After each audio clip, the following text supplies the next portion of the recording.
बाणभट्ट को संस्कृत कवियों की मंडली में सबसे उज्ज्वल प्रकाश स्तंभों में से एक कहा जाता है। गद्य लेखकों में उनका स्थान निश्चित रूप से अद्वितीय है। डॉक्टर वेबर और ए.बी. कीथ जैसे उनके सौम्य अनुयायियों की प्रतिकूल आलोचना के बावजूद भारतीय सहृदयों के साथ साथ आधुनिक समय के यूरोपीय विद्वानों द्वारा भी इस प्रसिद्ध कवि की भरपूर प्रशंसा की जाती है। भारतीय पाठक आमतौर पर हमारे कवियों और लेखकों से सदियों से बाणभट्ट को मिली भावपूर्ण प्रशंसा से परिचित हैं।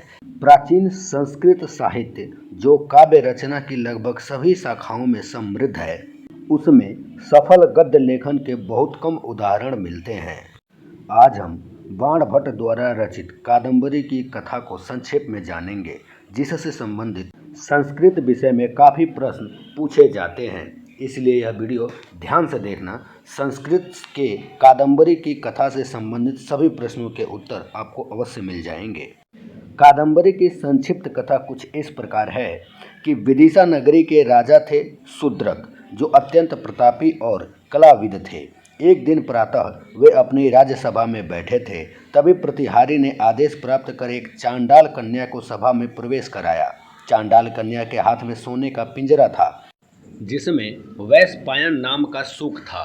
सूक ने अपना दाहिना चरण उठाकर श्लोक द्वारा राजा का अभिवादन किया। सूक द्वारा राजा शूद्रक के समक्ष कथा का आरंभ कुछ इस प्रकार हुआ कि इस सूक के विषय में राजा को महान कौतूहल हुआ और चांडाल कन्या तथा सूक के भोजन एवं विश्राम कर लेने को कहा। सूक ने अपनी कथा सुनाई कि वह विंध्याटवी में अपने वृद्ध पिता के साथ रहता था। एक बहेलिये ने अन्य सूकों के साथ उसके पिता का वध कर दिया और नीचे फेंक दिया। पिता के पंखों के भीतर छिपकर वह भी नीचे गिरा, किंतु बच गया। अपने प्राण बचाने के लिए वह झाड़ियों में छिप गया और बहेलिये के जाने के बाद उस मार्ग से जाने वाले ऋषि कुमार हारित उसे दयावश अपने साथ लेकर महर्षि जबिल के आश्रम आए। जबिल ने अपने शिष्यों को सूक के पूर्व जन्म की कथा कुछ इस प्रकार सुनाई। उज्जैनी में तारापीड नाम के राजा थे।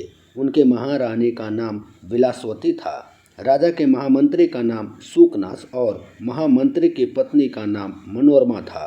बहुत दिनों के पूजा अर्चना के बाद राजा तारापीड को पुत्र की प्राप्ति हुई और उसी दिन सूकनास के यहाँ भी एक पुत्र ने जन्म लिया। राजा के पुत्र का नाम चंद्रापीड तथा सूकनास के पुत्र का नाम वैशंपायन रखा गया। दोनों ने साथ साथ गुरुकुल में शिक्षा प्राप्त की। चंद्रापीड के गुरुकुल से लौटने पर पिता तारापीड ने अपना युवराज्याभिषेक किया। इस अवसर के पूर्व चंद्रापीड मंत्री सूकनास के पास गया और सूकनास ने एक सारगर्भित उपदेश दिया। सूकनासोपदेश के नाम से प्रसिद्ध हुआ। अभिषेक के बाद चंद्रापीड दिग्विजय यात्रा पर निकला। अनेक राजाओं को परास्त कर वह हिमालय के निकट विश्राम करने के लिए रुका। एक दिन शिकार खेलने के लिए निकलने पर उसने किन्नर मिथुन को देखा और उत्सुकतावश उसका पीछा करते हुए बहुत दूर निकल गया। किन्नर मिथुन अदृश्य हो गए।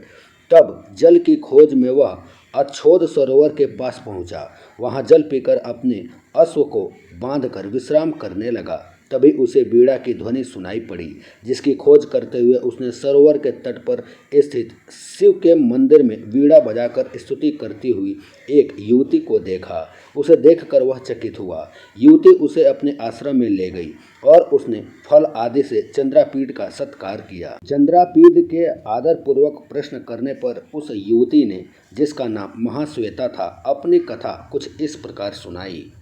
महाश्वेता ने बताया कि वह गंधर्व राजहंस तथा गौरी नाम की अप्सरा की पुत्री हैं। एक दिन वह माता के साथ सरोवर पर आ गई तो उसे पुष्प की अद्भुत गंध मिली। तब उसने एक ऋषि कुमार को देखा, जिनके कान के ऊपर अद्भुत गंध वाला पुष्प था। साक्षात्कार होते ही दोनों एक दूसरे की ओर प्रेम से आकृष्ट हो गए। ऋषि कुमार का नाम पुंडरीक था। उसके साथ उसका मित्र कपिंजल था। महाश्वेता पुंडरीक से पुष्प लेकर अपने भवन चली आई, किंतु पुंडरीक उसके विरह में अतिशय संतप्त हो उठे। कपिंजल ने महाश्वेता से मिलकर आग्रह किया कि अविलंब पुंडरीक से मिलकर उसके प्राणों को बचा लीजिए। रात्रि को जब उपयुक्त समय देखकर महाश्वेता सरोवर के पास पहुंची, तब तक पुंडरीक के जीवन का अंत हो चुका था। महाश्वेता पुंडरीक के शरीर से लिपट कर विलाप करने लगी।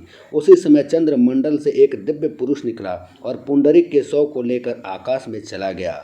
जाते जाते उसने महाश्वेता से कहा कि इससे तुम्हारा मिलन अवश्य होगा।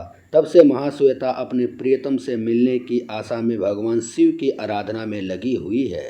रात्रि में विश्राम के समय महाश्वेता ने चंद्रापीठ से अपनी सखी कादम्बरी के विषय में बताया कि कादम्बरी गंधर्वराज चित्ररथ की पुत्री हैं और अपने माता पिता के बार बार कहने पर भी विवाह के लिए सहमत नहीं हो रही हैं।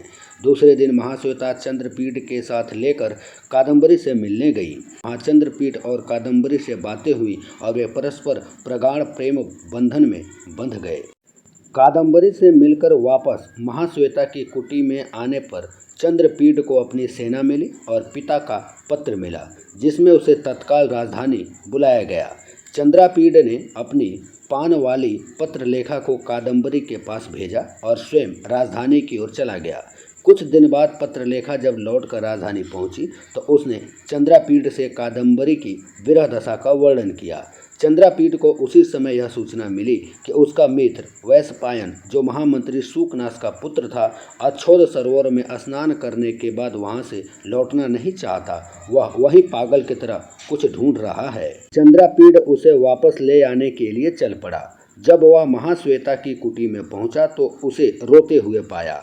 महाश्वेता ने बताया कि एक ब्राह्मण युवक उसके पास आकर प्रणय निवेदन करने लगा, जिस पर कुपित होकर उसने उसे सूक बनने का शाप दे दिया।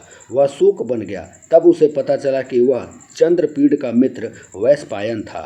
अपने मित्र से बिछड़ने और कादम्बरी से मिलने की संभावना होने की दुख में चंद्रापीठ भी तत्काल निर्जीव होकर भूमि पर गिर पड़ा। उधर कादम्बरी यह सुनकर कि चंद्रापीठ महाश्वेता की कुटी में आए हैं, बड़ी आशा से मिलने के लिए आई, किंतु उसे उसका शव ही मिला। परम दुख से व्यथित होकर वह सती होने के लिए उद्यत हुई, किंतु एक आकाशवाणी ने उसे आश्वस्त किया कि उसका चंद्रपीठ से मिलन जरूर होगा। वह चंद्रपीठ के मृत शरीर की रखवाली करने लगी। उसी समय पत्रलेखा चंद्रापीठ के अश्व को लेकर सरोवर में कूद गई। कुछ समय बाद सरोवर में से एक ब्राह्मण युवक निकला जो पुंडरीक का मित्र कपिंजल था। उसने महाश्वेता को बताया कि पुंडरीक पृथ्वी पर वैशंपायन सूक के नाम से उत्पन्न हुआ है और वह भी एक ऋषि के शाप से इंद्रायुध नाम का अश्व बन गया था। उसी ने महाश्वेता से यह भी बताया कि उसने जिसे सूक बन जाने का श्राप दिया था वो और कोई नहीं पुंडरीक था। वह महाश्वेता छाती पीट पीट कर रोने लगी। कपिंजल ने उसे आश्वासन दिया कि वह उसके दुखों का अंत निकट है और वह स्वयं आकाश में चला गया। अपने पुत्रों के मृत्यु का समाचार जानकर राजा तारापीठ, महारानी विलासवती और महामंत्री शूकनाश और उनकी पत्नी मनोरमा भी उस स्थान पर आए। तारपीठ वहीं तपस्या में लग गए। मूर्छित कादम्बरी होश में आई और चंद्रापीठ के शरीर की सेवा में लग गई। राजा शूद्रक के समीप चांडाल कन्या द्वारा लाए गए शूक ने राजा से अपने विषय में आगे की कथा सुनाई। उसने कहा कि महर्षि जाबिल ने जब अपने शिष्यों को मुझसे संबंध जा कथा सुनाई, उसे मुझे अपना पुनर्जन्म स्मरण हो आया और मुझे यह ज्ञात हो गया कि मैं ही महामंत्री शूकनाश का पुत्र वैशंपायन हूँ। जब मेरे पंख निकल आए तब मैं अपने मित्र चंद्रापीठ को ढूंढने के लिए निकला, लेकिन चांडाल द्वारा पकड़ लिया गया। इसके बाद चांडाल कन्या ने राजा को बताया कि राजा शूद्रक ही चंद्रापीठ हैं, वह स्वयं लक्ष्मी हैं और वैशंपायन उनका पुत्र है। राजा शूद्रक को अपना पूर्व जन्म याद आ गया। उधर महाश्वेता की कुटी में बसंत छा गया और कादम्बरी ने जैसे ही चंद्रापीठ के शरीर का आलिंगन किया वह ऐसे जीवित हो उठा जैसे नींद से जागा हो। उसी समय शूद्रक ने भी अपना शरीर त्याग दिया। महाश्वेता की कुटी में कुछ ही क्षण में पुंडरीक अपने मुनि कुमार वाले रूप में प्रकट हुआ और उसका महाश्वेता से मिलन हो गया। सर्वत्र आनंद छा गया। इस प्रकार इस कथा का नायक है चंद्रापीठ और नायिका है कादम्बरी। सहनायक और सहनायिका है पुंडरीक और महाश्वेता। यह 3 जन्मों को मिली जुली कहानी है जिसका अधिकांश भाग शूक द्वारा महर्षि जाबिल की कथा के अनुसार शूद्रक से कहा जाता है। कादम्बरी के आरंभ में बाण ने 20 पद्यों में मंगलाचरण, सज्जन की प्रशंसा और दुर्जन की निंदा, अपने वंश के पूर्वजों का आलंकारिक और मनोरम वर्णन तथा कथा के गुणों का उल्लेख किया है। चंद्रापीड़ की तांबुलकरक वाहिनी पत्र रेखा, जो चंद्रापीड़ के चले आने पर भी कादम्बरी के पास रह गई थी, लौटकर चंद्रापीड़ की राजधानी आती है। इस वर्णन के साथ ही कादम्बरी कथा का पूर्व भाग समाप्त होता है।